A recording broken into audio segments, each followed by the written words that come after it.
Good morning, everyone. Happy, very blistery, snowy day to you. We have had a very slow start this morning. I have put a little fresh tan on my face, curled my hair, getting ready for a busy day of filming. But the other day on Instagram, I asked you guys to send over some of your Qs if you had any questions or wanted some life advice.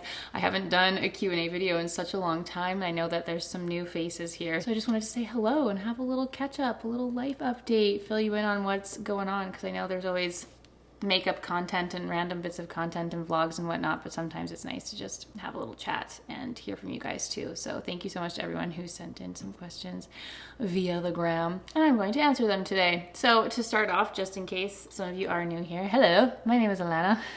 I'm 29 years old. I am a Leo. My birthday is August 11th, 1993, and next year I'm turning 30.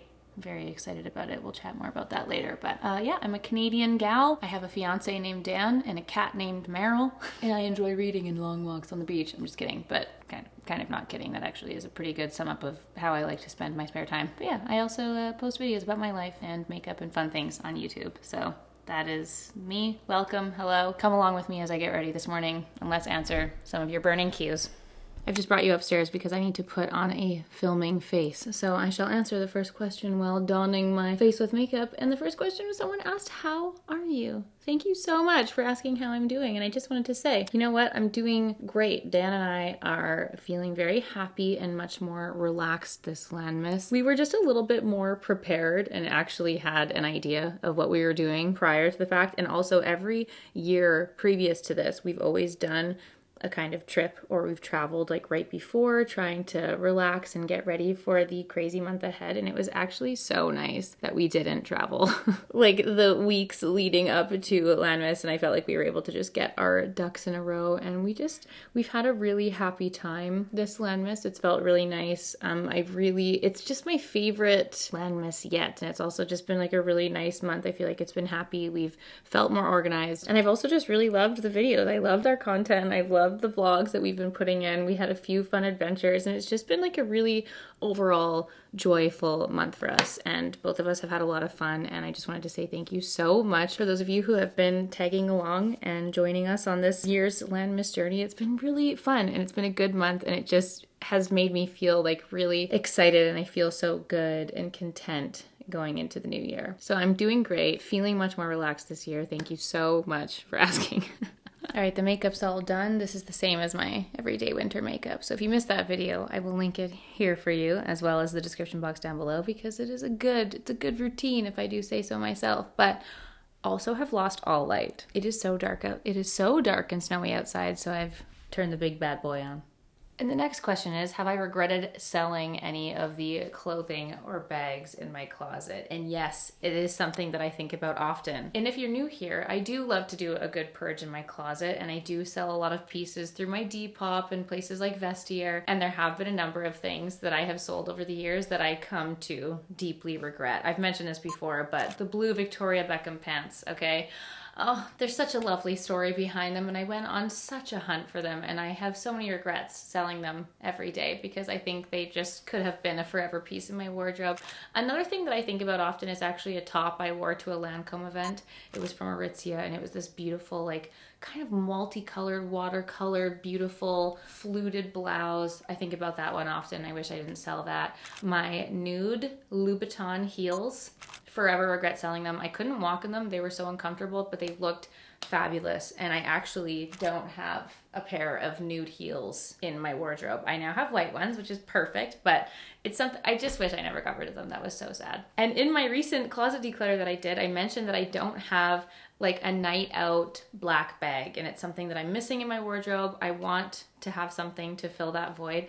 And I was thinking about this Dior bag that I bought, again, on a trip. I was with Joe Malone in London, and I was actually trying to go back and find footage of this bag because I thought I had footage of it. I thought I had taken you guys on a shopping adventure with me, because on this trip I had bought this beautiful, like, studded, sparkly, metallic Dior wallet on a chain, which was so beautiful. And it was also the same time I bought my Prada boots, and Dan was like, yeah, babe, I remember seeing that vlog. Vlog is nowhere to be found. Couldn't find it. I literally have like this little screenshot from my Instagram of this bag, but I realized like that is the kind of bag that I'm missing in my closet, and I wish I never sold it. And I've been thinking about it deeply a lot, and yeah, I'm sad I sold that one. And there are, yes, indeed, a lot of things that I have regretted selling over the years, but you live and you learn, my friends. You live and you learn. So the next questions were kind of surrounding work life a little bit. Did I ever end up hiring some help, i.e. editors? Do I have an assistant? And who all works with me here on YouTube? So I figured I'd give you guys a little rundown again in case you're new here. So obviously there's me. Then I have my fiance Dan, who pretty much since we've been together kind of took the role of full mega behind the scenes everything man. He does all of the editing, which if I do say so myself, he has been doing such an incredible job. He has been working so hard on these Landmas video, you guys, and it just really comes through, I think, in the videos and in the vlogs. And yeah, so he does everything behind the scenes, helping me with the filming, taking the photos, editing. He's just really incredible, and it's all self-taught. So I'm very, very grateful that he puts in so much effort and kind of like research behind everything that we do. So he is the tech man, all encompassing all the behind the scenes. And then we also have Vanessa, who has been my manager for the last oh my God, has it been 5 years? Yeah, Vanessa's been my manager for the past 5 years. So she kind of does all of the dealings with the brands that we're in contact with, any of the contracts, any of those things. And I am so happy that she has officially moved home. So she's actually lived in Toronto for the last many years. And that was one of the big reasons why we had moved to Toronto back in the first place. And she is now back home in BC. We're both, well, all three of us, me, Dan, and Vanessa are all from BC. We're from Vancouver. So she has moved home officially this holiday season, so it'll be really exciting to have us both kind of back in the same place, and we hope that we'll see her lots more, and you guys will definitely be seeing her a lot more in the videos, so that's very exciting. So Vanessa's my manager. She does all of the back and forth between the brands, and then no, I don't have an assistant. Dan doesn't have an assistant helping him with editing, but it's something that we would love to explore and look for in the new year. I feel like I've been saying that for the last couple of years, but yeah, we would definitely love to expand the team. It's something that makes us all a little bit nervous. Like we work from home, like if we had an assistant or someone working with us, like we'd want someone with us doing it and helping and assisting and whatnot, but that would also mean like welcoming a stranger into our home. And that's a little bit of an intimidating thing and kind of one of the downsides to working from home and not from an office. So it's something we really want to explore. We haven't done it yet, but we definitely hope to in the future. Sorry, I've just had a wave of hunger attack me, so I'm gonna heat up some food and we'll snack together while I answer the next question. A fun fact about me, and a question that absolutely no one asked, but I can't eat without an apron. If I am wearing an outfit, if I have a shirt on, I'm going to spill on it. I have absolutely no lower lip, and the food just dribbles out of my mouth no matter what I'm doing. So if I am dressed, I simply must wear an apron or a bib while I eat, or else the clothing will be destroyed. So this is how I eat at home. And arguably how I should also eat when I am not at home. Okay, food's done, aprons off. Next questions. Do you feel pressure to do fun things for your vlogs, or do you just live your life, LOL? And also, do you feel pressure to act a certain way as an influencer? If so, how do you cope? So my favorite answer to this when I do get this question, and I also actually just wrote the same kind of thing in the little article I did in the Modaliste magazine, is that yes, this is how I am. I think people have commented on that anytime they've met me. They're like, oh, you're exactly how you are in your videos. And I'm like, yeah, because I'm not an actor. This is me. I am living my life, and that's how it is. I'm not an actor. I'm actually terrible.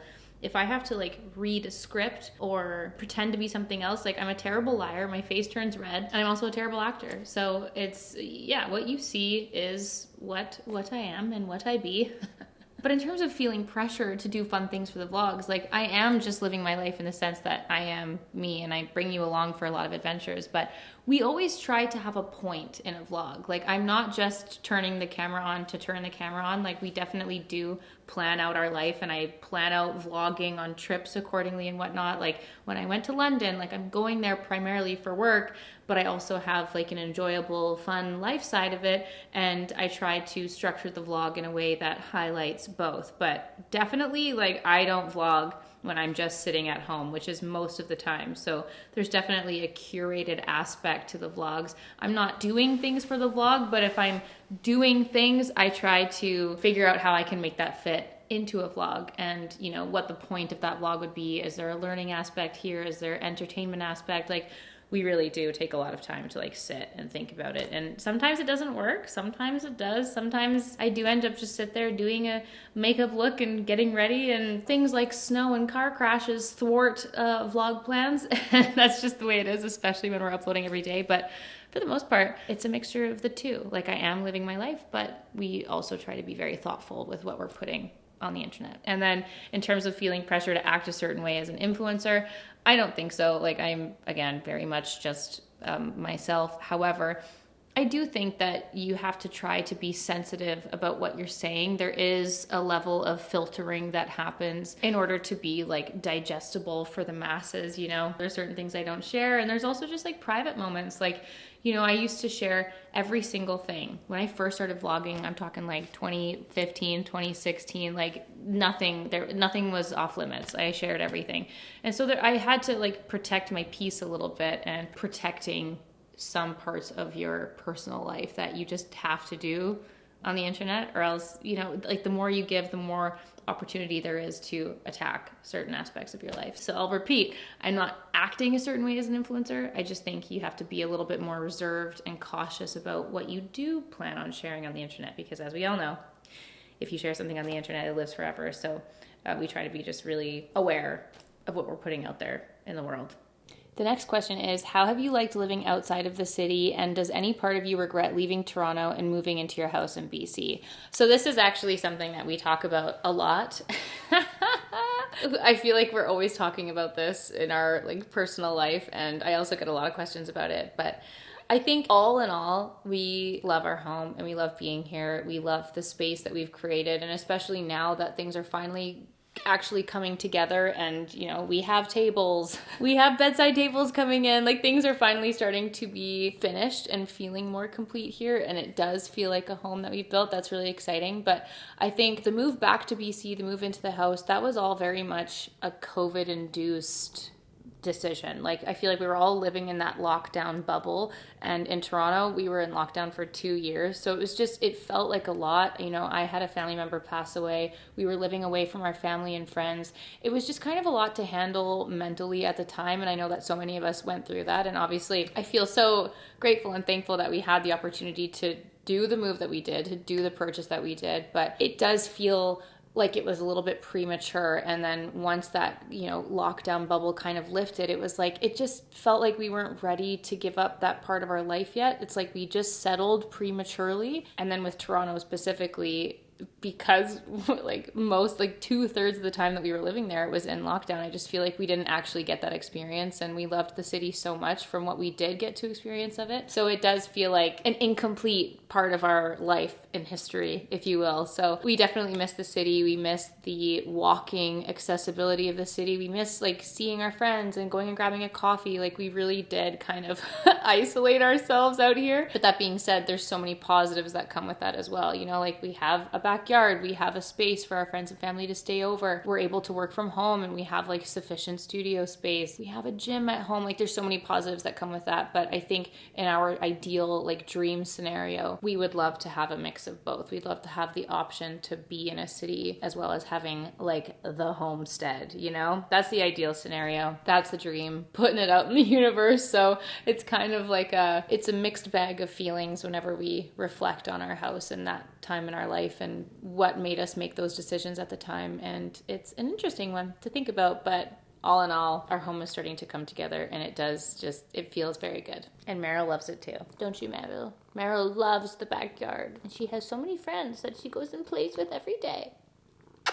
Someone also asked, do I plan on coming to Serbia? Absolutely. And if you didn't know, my fiance Dan and his entire family, they are Serbian, and we had actually planned a big trip to go to Serbia to see the homeland. I was so excited to witness and meet some of his extended family members, and we had actually planned that trip for June of 2020, which obviously didn't come to fruition, but it is absolutely on the list. I want to go to Serbia. I want to go to Montenegro. I want to go back to Croatia, that whole area. It's just, there's so much I want to see there. It looks beautiful, and I can't wait to see the land from whence my fiance hailed from. Will I ever learn to speak Serbian? Only time will tell, but his parents did get me a Serbian for Dummies book, so we'll see how that works out for me. The next question is, why do you not have handles in your library room? And I just have to say, your guess is as good as mine. I am still mortified that I do truly film still with the green tape bits in here, but someday, this room will be complete. I am happy to report that we have enlisted some help to guide us in the decision making for finishing touches like this. But yeah, this was one of the first things to be built in our house. It's been a year and a half, and we still don't have handles, and we are still literally using the original green tape in here. But fingers crossed that 2023 will be the year where these finishing touches in the house will be officially wrapped up. Please pray for us. But until then, let us enjoy. So the next question is, what are your thoughts on aging and getting older? And I have to say that I've been thinking about this a lot lately, and I feel quite passionately about it, actually. And this next year, 2023, I'll be turning 30. Dan is also going to be turning 30. In the earlier 20s, I thought that my 30s would be something that I would be dreading or being scared of, or just it kind of seemed like a daunting birthday. But the closer I get to it, actually the more excited I feel, because I think that in my 20s, it was just those years where you are figuring yourself out. You're trying on a lot of different hats. You're growing, you're learning, you're having new experiences. You just don't really know who you are yet. And even though I'm not 30 yet, I look forward to this kind of next decade of having my shit figured out, like knowing who I am, knowing what my style is, knowing what I want in life. You know, I just feel like it's going to be a really good age and a really good time in your life where it's a little bit less messy and just a little bit more put together. And I look forward to just feeling very comfortable and confident in who I am. And I think that's going to be a very exciting thing. So getting older actually excites me. If we want to go like real deep, obviously I don't love the reality of human existence. I don't love the idea that our time on this earth is limited.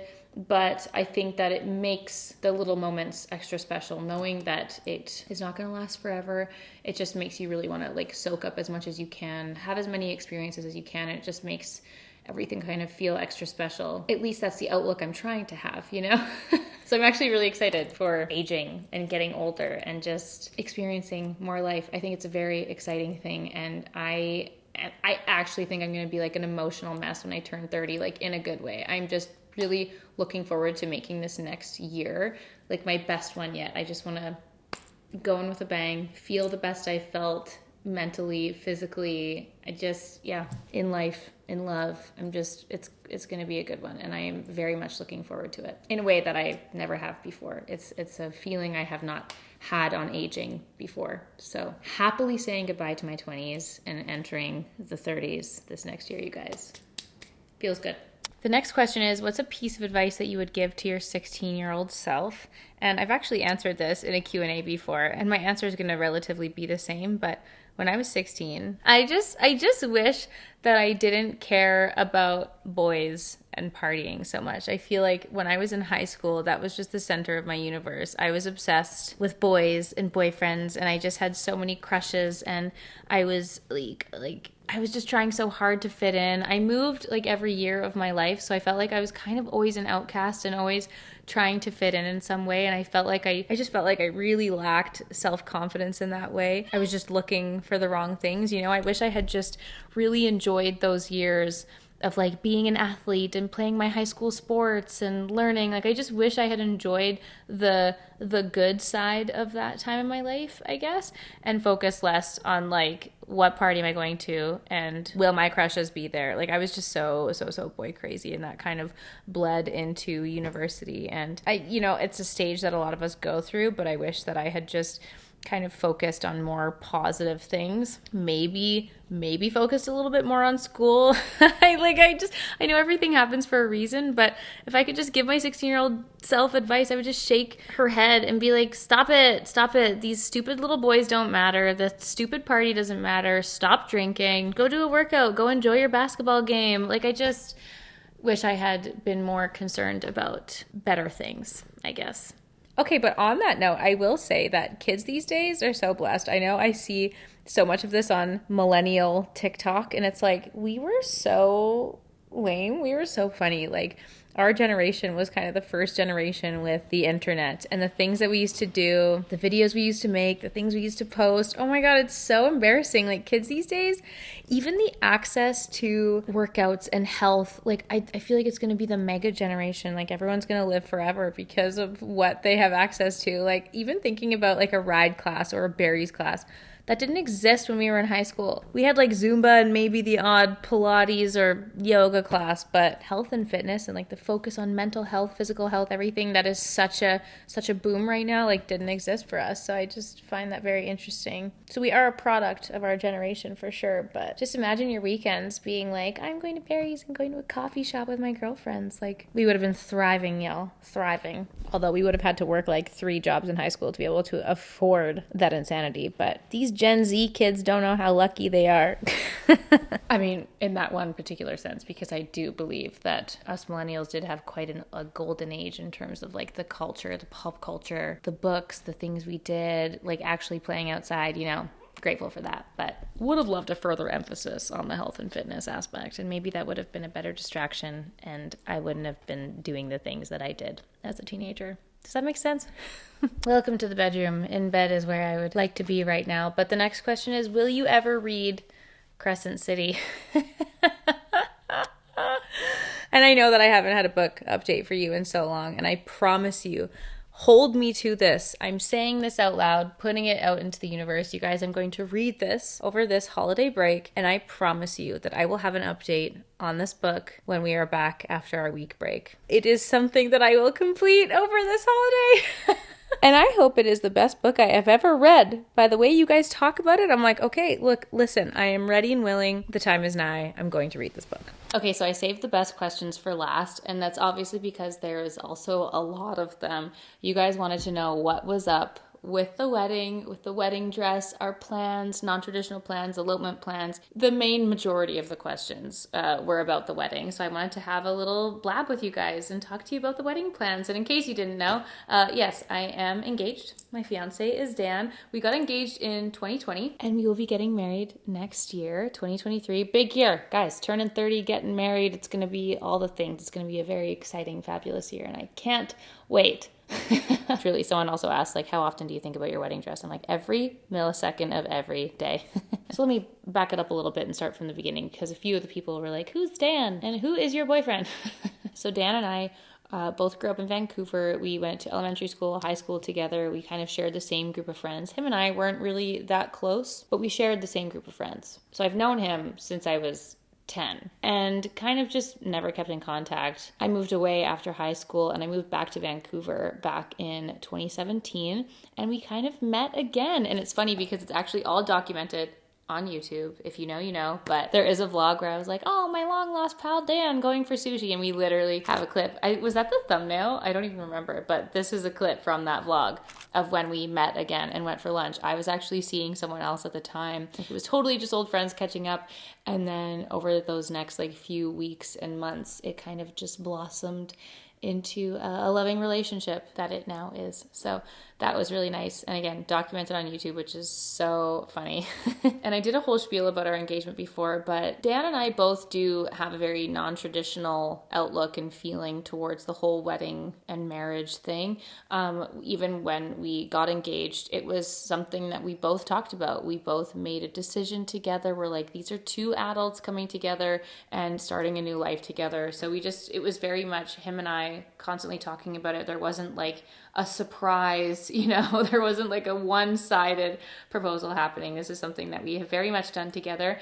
And we're also very much kind of alone in our relationship. Like we spend all of our time together 24/7. So that was the approach that we took with our engagement, and we just want to do the same thing with our wedding. Like it's just never been for me. I think there's just too much of an extended, like, complicated family situation. I just don't love the idea of like spending so much money on one day. Like, this is something that we want to do together. We want to celebrate together. And we're going to do it in a little non-traditional, more unique way. And so it's so funny. One of the questions was like, why are you getting a wedding dress if you're not actually having a wedding? And this is the thing. It's like, what's the part of the wedding that I love? Like, when I go to weddings, what part of it do I love? I love the dress. I love the celebration of your love with your partner. And I love the memories, like the photos. I just feel like there's a lot of the faff and a lot of money spent on things that you don't necessarily remember. And don't get me wrong, I love attending weddings. It's just there's certain parts of the traditional wedding that just don't sit well with me. Like, Dan and I are just very much not like vocal expressors of our love. And then to do that in front of, like, I don't know, people who just like don't necessarily need to hear it. I don't know. We just want it to be something between the two of us. So with all that being said, basically our plan is we're going to be eloping.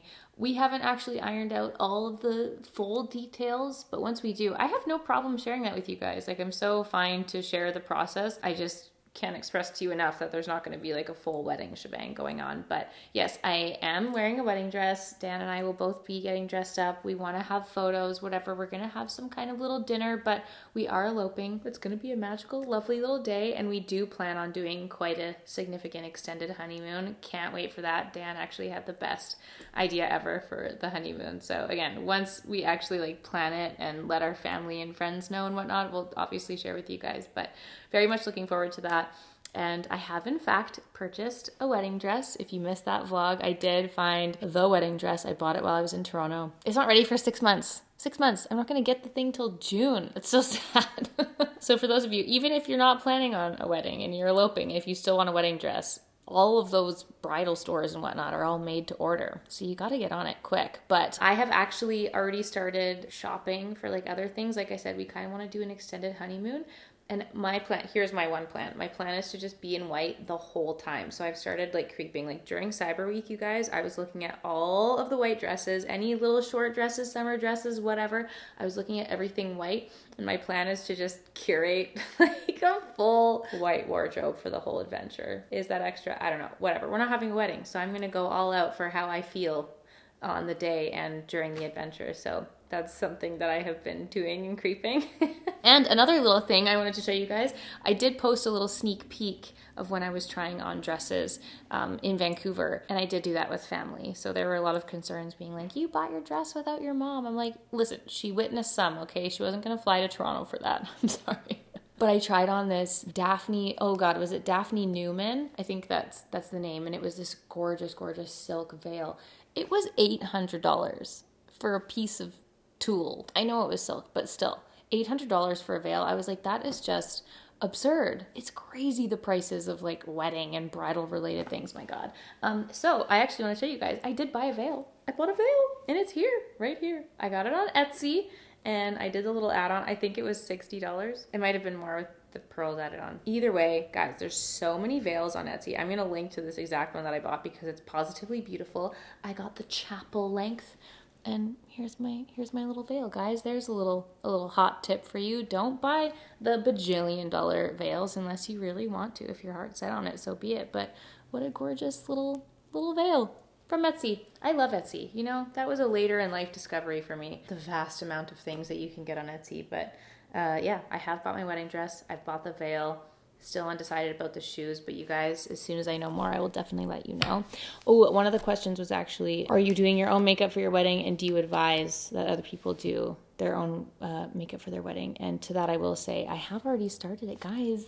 You gotta catch up on the vids. We've already been talking bridal makeup. I have a whole video titled that. But yes, because we are eloping, I will be doing my own hair and makeup. Obviously, I would have loved to have Armene do my hair. That would have been nice, but it's probably going to look something like this. I'm going to do my usual hairstyle. I'll be doing my own makeup, full look TBD. We'll see. We'll figure it out over the next few months together, I'm sure. And as for whether or not I'd advise someone getting their makeup done, I mean, I've been doing some makeup at weddings and doing the brides and bridal party. And I think if you're not comfortable or confident in the way that you do your makeup, that's a no-brainer. Like, I think that's such a great way to just feel amazing and fabulous. A trial is necessary. Make sure that your styles are aligned and that you are very happy and confident in the makeup that's being done on you. But for me, I don't love it when people do my makeup. I usually feel a little bit weird. I think that's what I do for a living. Like, no, I'm not a makeup artist, but I have spent the last 10 years of my life doing makeup videos on YouTube. So I'm just very particular about certain things. So there's no way, unless it was like literally like Lisa Eldridge, Katie Jane Hughes,